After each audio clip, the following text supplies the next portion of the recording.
I'm going to be reading from a couple of different places, from Exodus 2 and Acts chapter 10. And again, I don't think I'll be all that long tonight. My notes putting this together is just a tad over 2 pages. I usually deal with 5 to 6 pages of notes. Exodus chapter 2.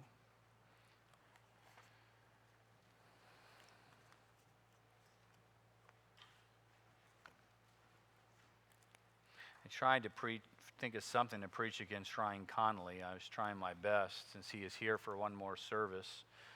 And he's not even listening right now. He's looking right down as I'm talking about him right now. I'm still trying to think what I could preach against you right now. I'm just not sure what. There's just so many things to pick from. I don't like you.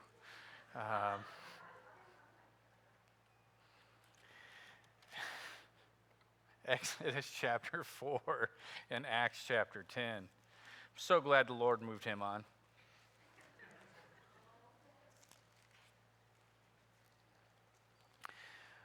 All right, so I'm going to read from, I said 2, I was going to read a couple of verses from chapter 2, but I think I'm just going to read from chapter 4. Chapter 2, I was just going to read a little over the call of Moses, not the call of Moses, excuse me, that's going to read chapter 4, the start of it, but I think we're pretty much familiar with that and how all that came about, Moses' life and what was going on in Egypt at the time, and we get into chapter 4, and this is after, of course, he's already been in the wilderness. It's God's calling now. He's basically been there for 40 years.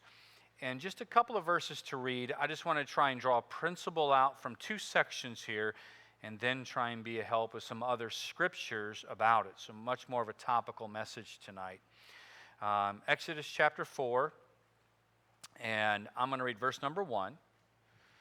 And this is Moses addressing God, calling him to this, to the work of leading the nation of Israel out of Egypt, that he would be the leader, the man God would use for this incredible task.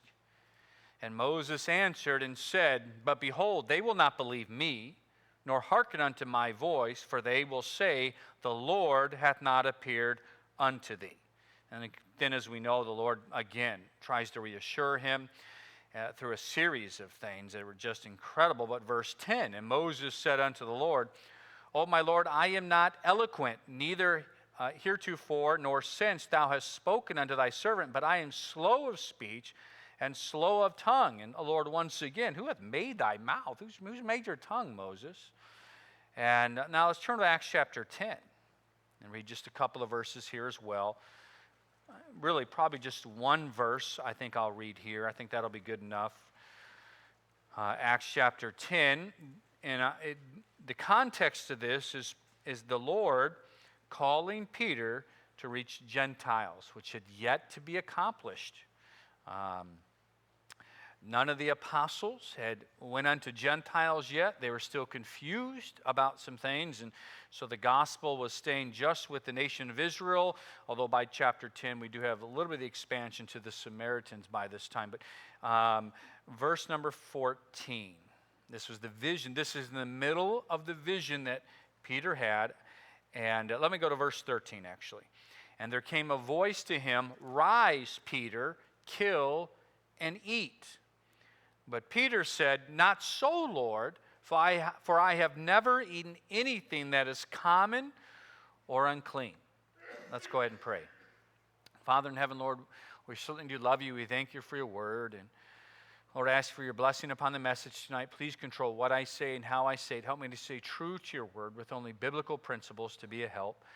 And Lord, please meet the needs that are here. I pray that this would help us, that we would see your greatness and how you are there for us and to be a help. And so draw us closer to you and Lord, meet the needs. I do pray if anyone is here who has never truly been converted, Lord, I pray that even this evening they'd repent and place their faith in Christ. Lord, I pray and ask all this in Christ's name.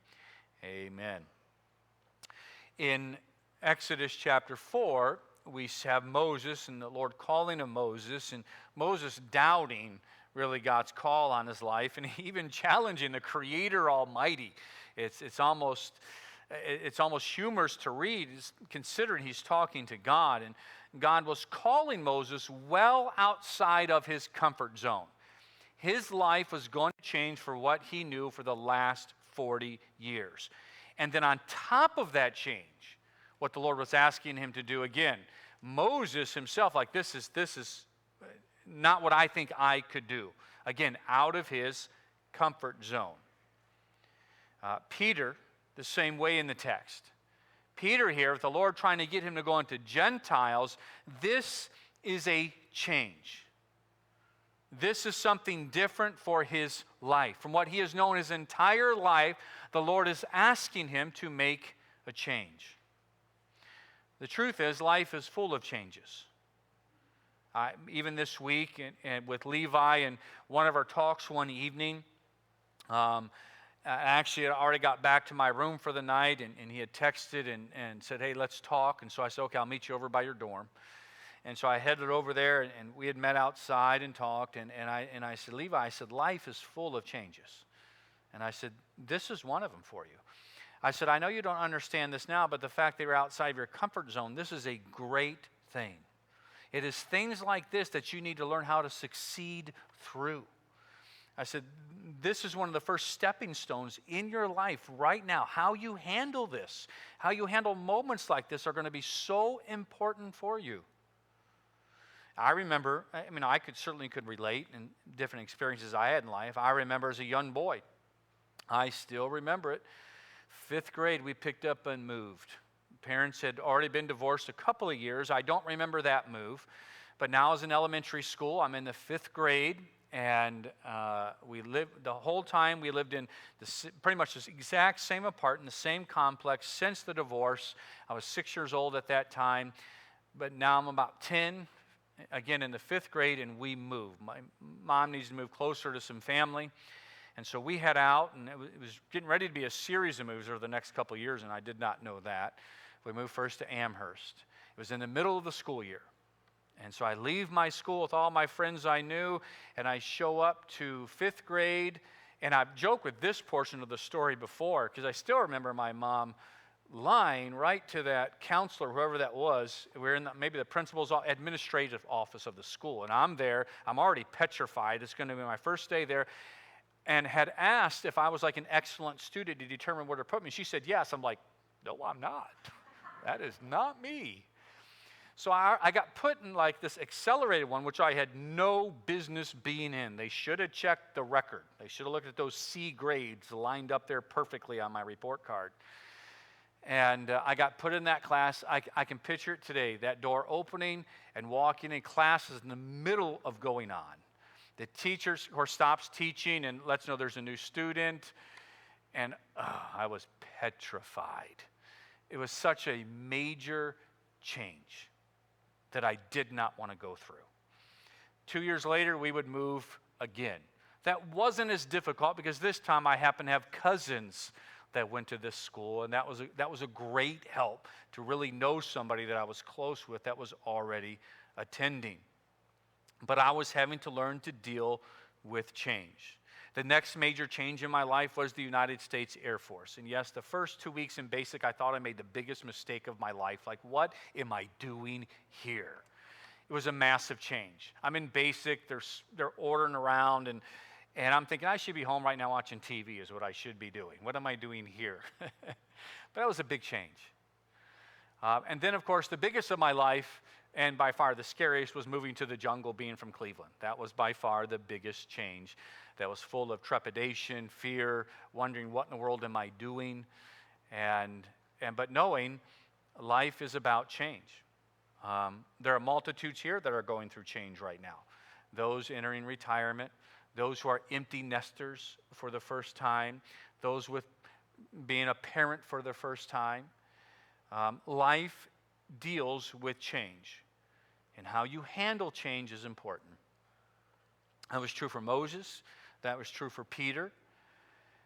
And again, being willing to make changes that the Lord directs can be a very fearful thing. One thing that I think we all know, if we're of any age in our 20s and older, is that change itself is a constant. It is. Life is always changing. Change can lead to such emotions as fear, worry, anxiety, stress. The majority of these are all completely needless. It seems whenever God begins to bring us out of a comfort zone, we tend to forget that He's still there. It's as if God is only in control and strong when everything's going good. God is so good.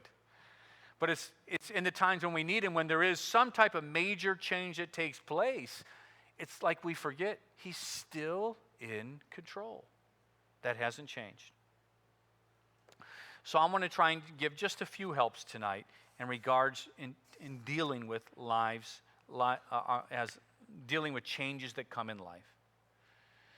As we saw in Peter's example, there seems to be a common human characteristics that we resist change. It's true of all, some stronger than others, but the truth is there's a measure of that in all of us, and some of that's a protective measure can be there for a good reason. It's always important to see why the change is occurring, to see if this is something the Lord is in or not. But we can take the example in Acts chapter 10 that I read of Peter. Peter was resisting the change. Not so, Lord. I have never eaten anything like this, and I'm not about to start. He was resisting change. Peter had to get to a place where he was willing to submit to change that God was ordering in his life. He had to learn to follow God above all else. 8 years ago, the Independent Baptist Church had to go through a significant change, perhaps the biggest change each church ever sees, and that's having a new pastor. Now, there are some churches that's not big of a deal. There are some churches that literally run through pastors every 3 to 4 years. Matter of fact, the Common, I don't know if this is still true. I know it was true in 2002. I remember reading it in 2002 on Debutation. I assume it's still true today, but 20 years, things can change. At that time, the average pastor stayed at one church 7 years. 7 years. And then reading of that article was fascinating. Of that article, I think it was put out by Pensacola Christian College at the time. The main reason that they left the church was simply because the pastor wanted to change from the church they were in. I was like, what? It was almost like you forget why you're there. It's not like it's not like a career. It's not like you're in management at a company. Hey, I want to go to a new location. That's never how the ministry works. But nonetheless, this church went through a significant change 8 years ago. Independent Baptist Church had only known one pastor. That was it. Pastor Stan Roach, the founding pastor of this church. And then all of a sudden, at least somebody that the majority of the church certainly knew from being assistant pastor here for a number of years, but was gone for 12. I mean, I was gone for 12 years. That was, what was that? Yeah, that was almost double the time that I was actually here, that I was gone. I never really thought about that till just now. But nonetheless, this church had to learn to deal with that change. There were some, for the most part, I think the church handled it amazingly. I do. There was some resistance, and that is to be expected, as things would be done differently. Greg where's Greg? Where's he at? He's out there. He's raising his hand out there. Head deacon. I knew he would have to deal with change because of his leadership position. All the church would, but because of his leadership position, he'd have to deal with somebody who was entirely different than Pastor Roach. And I remember several of the times, it would just put a smile on my face. He would give up and give a testimony every now and then, always trying to usually be an encouragement. And I'm trying to remember how he would word it. He would word it something like, it's good, it's different. I don't know. He's listening. He can maybe remember the phrase he used, at least 2 or 3 testimonies that he had said it. But I knew he was trying to deal with somebody who was different. I wasn't Pastor Roach. Even though we were close and I was his assistant pastor for a number of years. If those of you were here during that time, he was like a dad to me. We were very close. But if you remember even then, we were not the same or close to the same. He was from West Virginia, the cowboy boot wearing hunter. He could snap your neck with his 2 fingers. I can barely do this with 2 fingers. But ministry We worked very well together, very well. But we certainly weren't the same people. Change had occurred. I remember the very first, in my mind anyhow, I'm sure some of you came up with changes I made that were prior to this that you didn't, but in my mind, one of the first things I approached for a change, because it was within the first several months, was putting a wall up around the gym. Greg Jacobs had approached me about the idea, and it was good timing for it that he hit me with it, because it was that very week. That's probably why he told me, I don't remember. We had the Friday night bus thing was going, and we had two brothers got in a fight, and one slammed the other kid's head against our, remember this, you can't see them now because the wall covers them up. Slammed his head against the steel, the support beam, and busted his head open. And so Greg approached the idea about building a wall up around, and I had said, yes, I didn't hesitate. Let's do it, let's plan it, let's get it done. Well, I had a few people come to me very quickly. I'm thinking of one in particular. This is not a good idea. I don't think we should be doing this. And I said, listen, I believe it is essential. And I said, I've looked at other options, because they tried just putting rubber things. I said, listen, I like the idea of the wall. And I told them this, and that's been my philosophy that I've maintained for 8 years and plan to continue to do it for the years I'm here. I said, I pray for wisdom for those who are in different positions of leadership. And he looks over these grounds and those buildings. I said, I don't have time to think on that, but I pray that he does. He had that idea. I think it's a good idea. And so we ran with it. And by the way, it looked amazing when do you remember that? It looked, and it worked. I appreciate that person did come back to me and said, you know what? That worked out really well. Yes, it did. But that was a change. I remember in the foyer. Remember, I was going to redo the foyer. There's several of you came to me with that foyer issue. What are we doing here? What's going on? Then the pulpit came. That's a fairly new one right there. I won't even bring up the camp chapel right now. But change occurs in life. It does. Here's some things that I believe will help when it comes to change. And the ones I just brought up were more humorous, not dealing with significant issues. Whether that is something that's fairly significant, like entering retirement, an empty nest, or a major change that happens in the family, or things like that. Let me try and give some help. Look over in Lamentations chapter 3.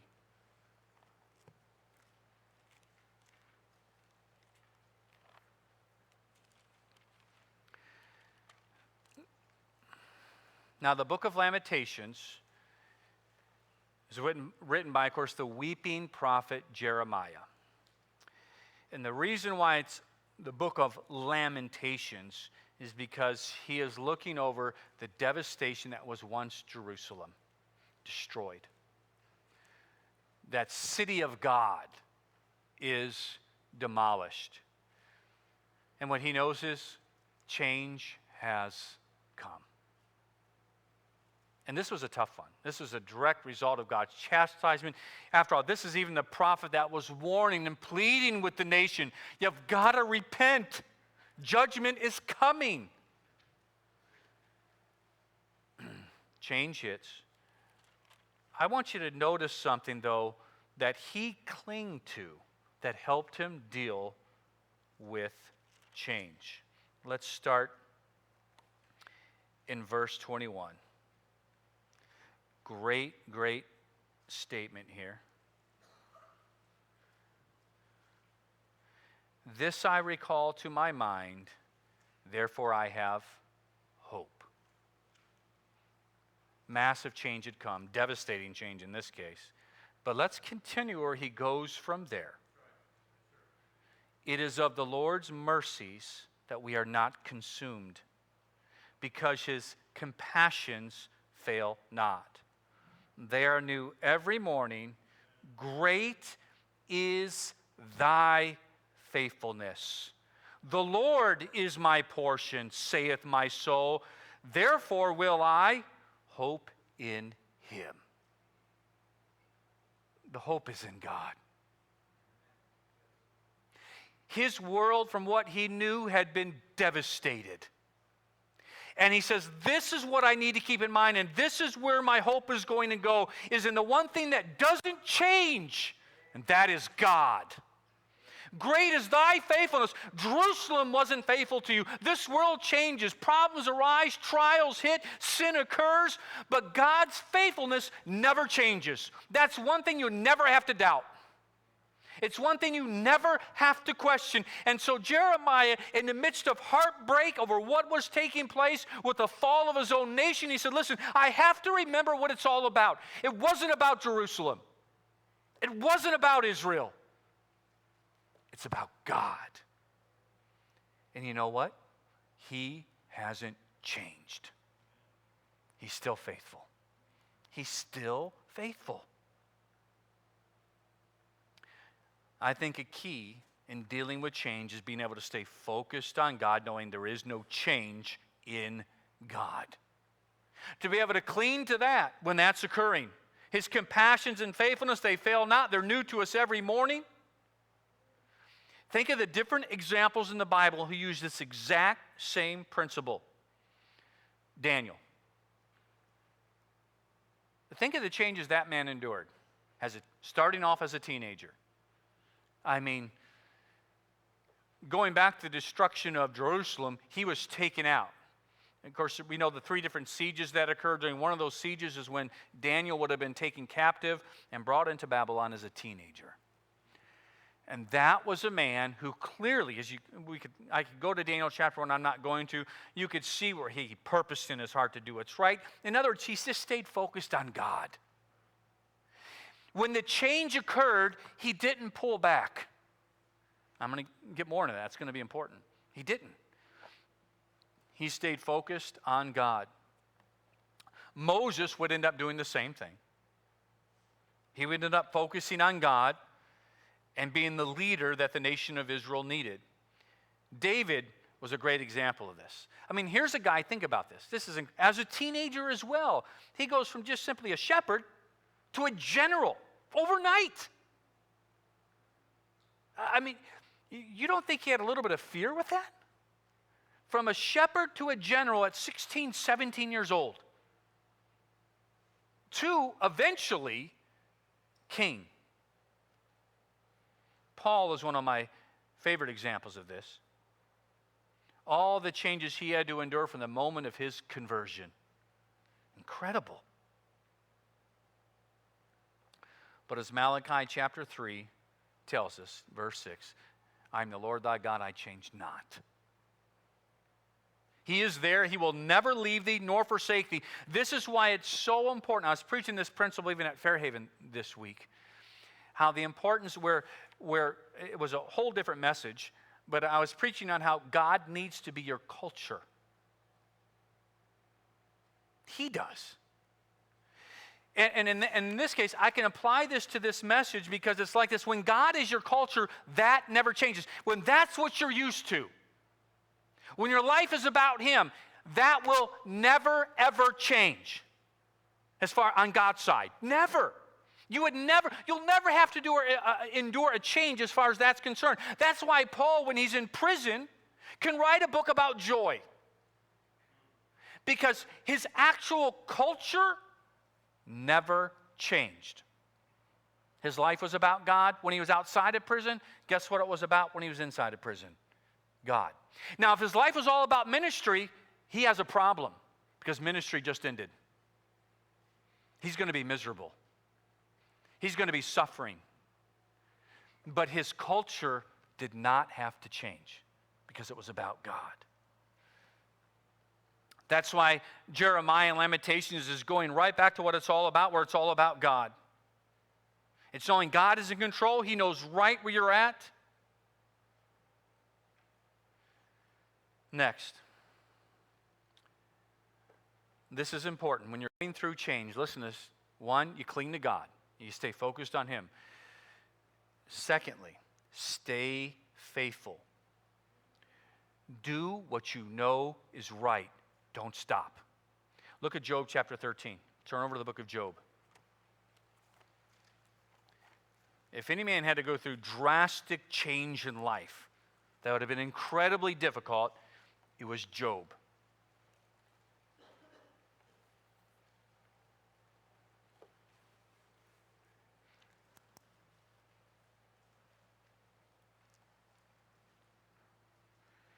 Verse number 15 says this, though he slay me, yet will I trust him. Now get this.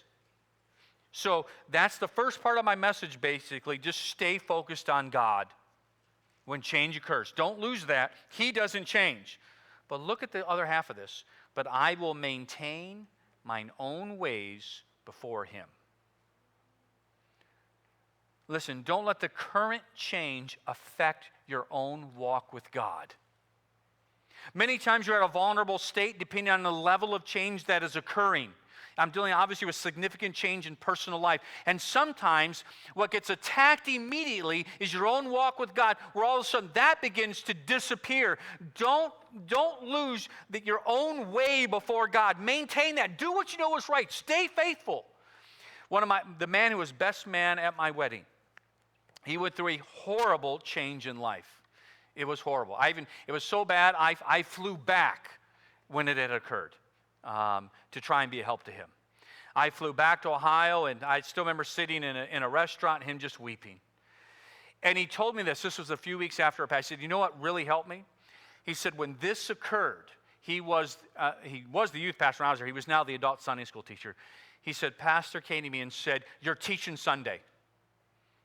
And he's like, no, I'm not. He goes, there's no way. He goes, no, you are teaching on Sunday. And he said, I didn't realize how much of a help that would be.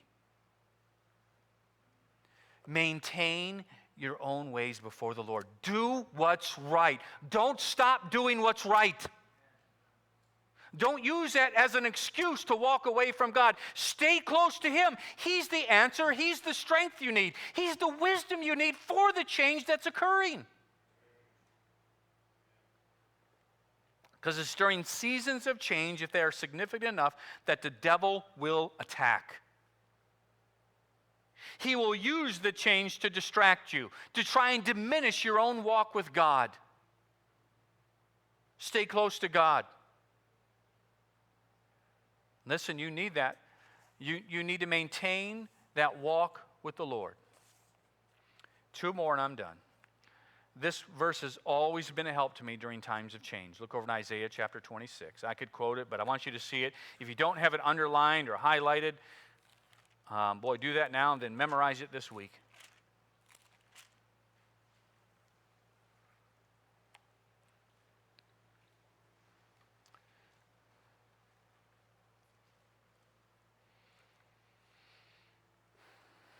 Isaiah 26:3.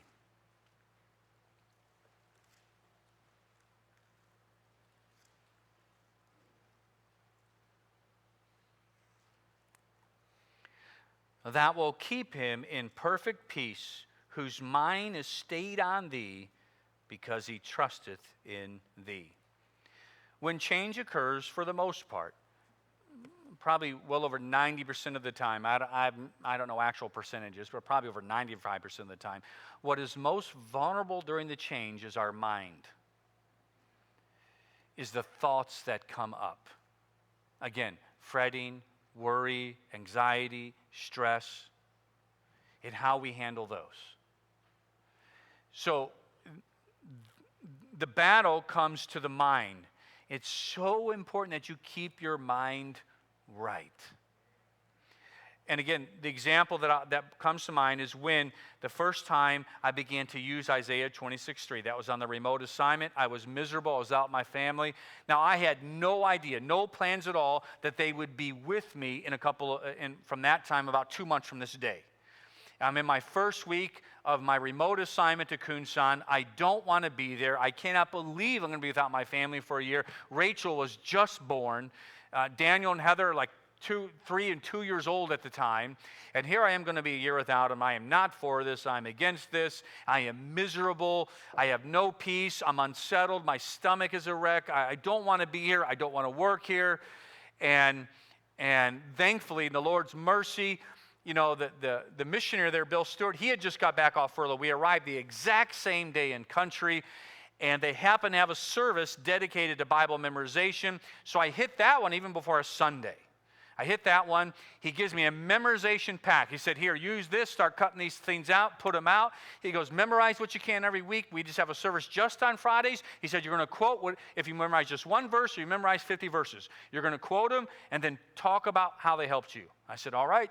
And so I am still miserable. I am at work cutting grass. And I have my packet with me, and the very first verse is Isaiah 26:3. So I'm working on memorizing Isaiah 26:3 while I am miserable. I wasn't even connecting the dots. I am called to preach. I've been preaching at this time still a lot, and I'm not even connecting the dots. I'm just memorizing because it's what we got to do for Friday.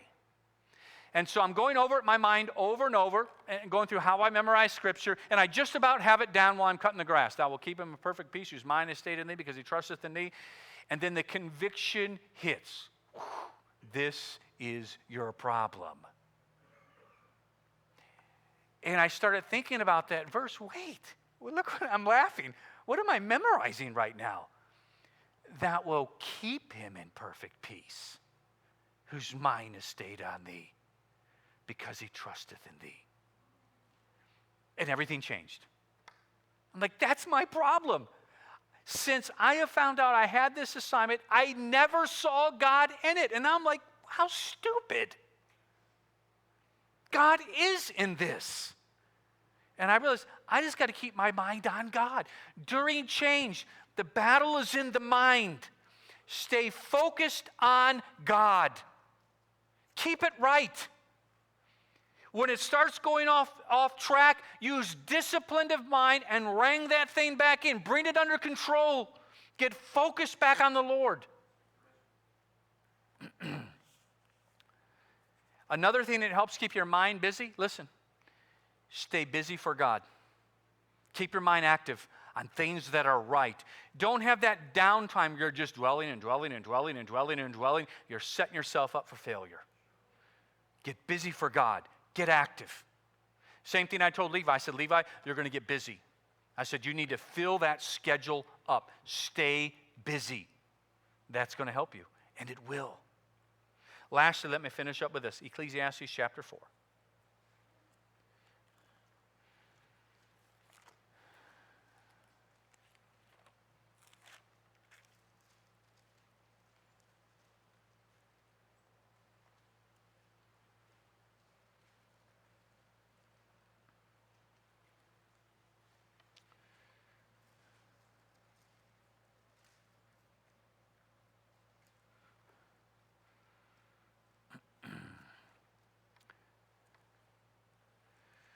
I'll just read one verse number 12.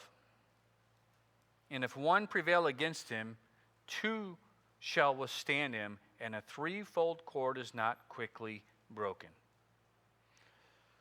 There can be strength with godly friends and godly counsel. It can help strength, especially during times of change. You need that. All right? We can turn to the Proverbs of the importance of seeking godly counsel. Of iron sharpeneth iron. There's times you need those godly relationships in your life, and during times of change, man, sometimes those are one of the things that the Lord will use just to keep you on track, to help you think through it right. So seek godly counsel from a really godly friend, not from somebody who you think wants to tell you what you want to hear. And I'm going to use being sarcastic with this example, and I'm going to use Roy as an example right now. Just being sarcastic, brother. But let's say I get in me that I want to leave Alaska. Winter's coming, I want to go out. Would there be any wisdom in me going to Roy for counsel on that matter? That would be seeking somebody out who I want to tell me what I want to hear. That's not what you want. You want to seek somebody out that simply is going to tell you truth. Whether you want to hear it, which might be fine, or you don't. There's wisdom in seeking right counsel that will help you during times of change, because it's important how you handle it. You want to be able to come out of that. You want to come out when that shock hits and change comes, to be able to seek God and see Him make you stronger and better through it, because He certainly can do that. That's what you want to see Him do, with heads bowed and eyes closed.